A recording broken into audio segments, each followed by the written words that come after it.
Hey guys, welcome to my YouTube, and today we'll be painting a cloudscape. The first thing you're going to want to do is make sure you have all your sky colors mixed before you wet the paper. And when wetting your paper, you want to make sure that it's thoroughly wet. Sometimes I'll let it dry just a little bit to where you can see a sheen, but with no puddles.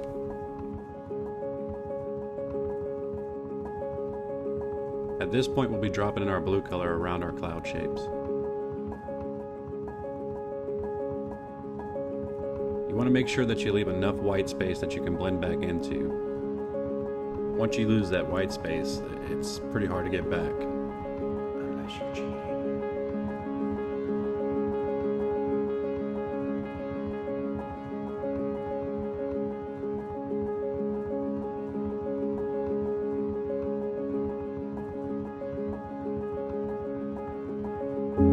I think my favorite part of watercolor is the fact that you can perceive that you have control over these paints. At the same time, you almost need to let go of control.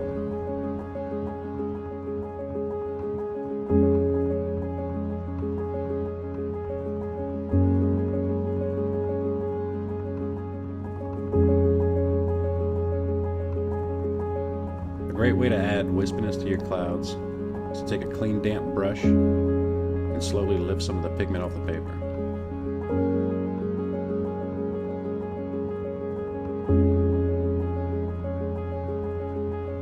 Make sure you're constantly going back and cleaning your brush before you go back into the paint.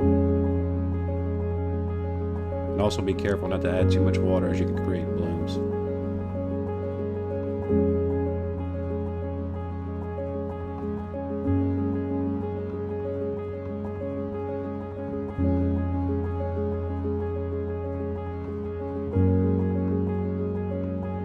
If your wash is still damp enough, you can add more color into it.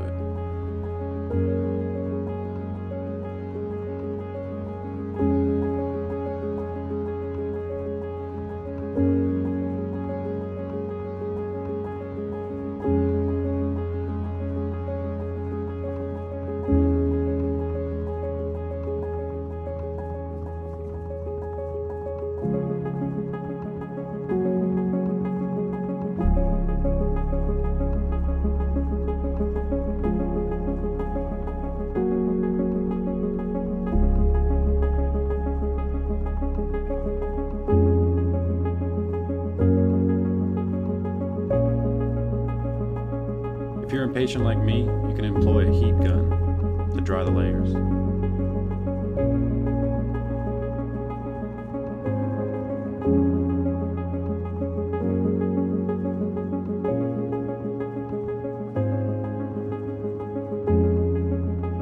Mixing a good gray is not that hard to do. It doesn't have to be a watered down black mix. Some of the grays I really enjoyed putting together are going to be any kind of blue and brown. My favorite being probably ultramarine and burnt sienna.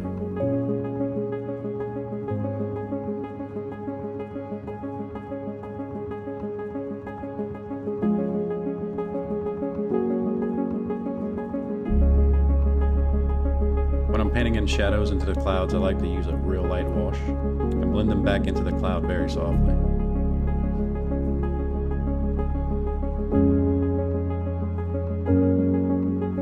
To me, it always goes back to the white space. Once you lose that white space, you're not getting it back.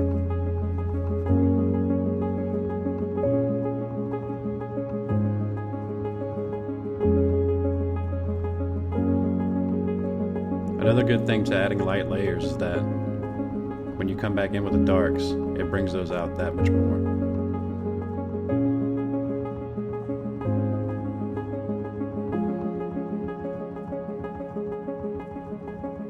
As you can see at this point, any light layers that I'm putting in are being feathered out back into the cloud.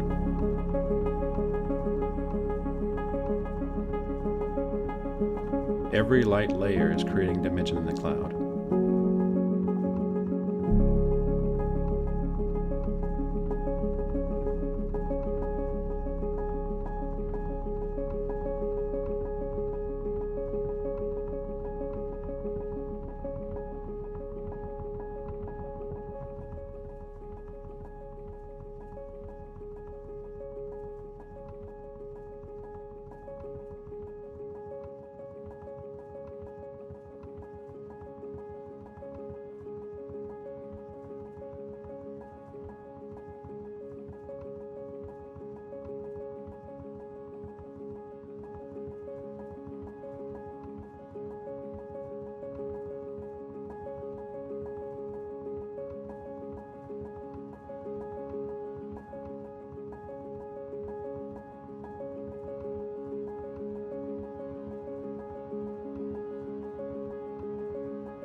As you continue to add shadows, your cloud will take form. All this shadow work is worth it.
At this point in the painting, you're able to add sharper figures into the clouds.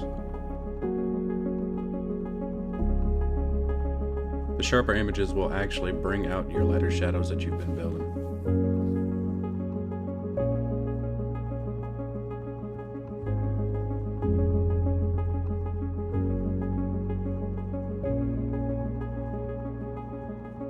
Now going in with darker tones, you want to make sure that you're not losing the shadows you built.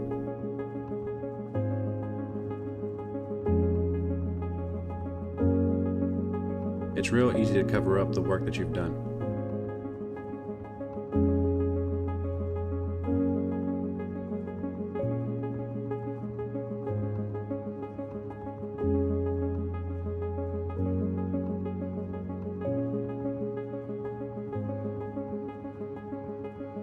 Now this might be one of my favorite tools for watercolor. It's a rubber cement picker-upper.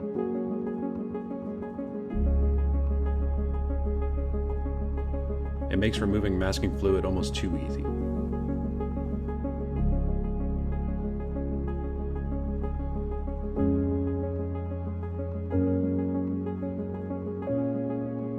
If you're curious about the paints that I've been using during this video, you can find the link below in the description with the code JThomas10 to get 10% off your order.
Now to my favorite part of the process, removing the tape.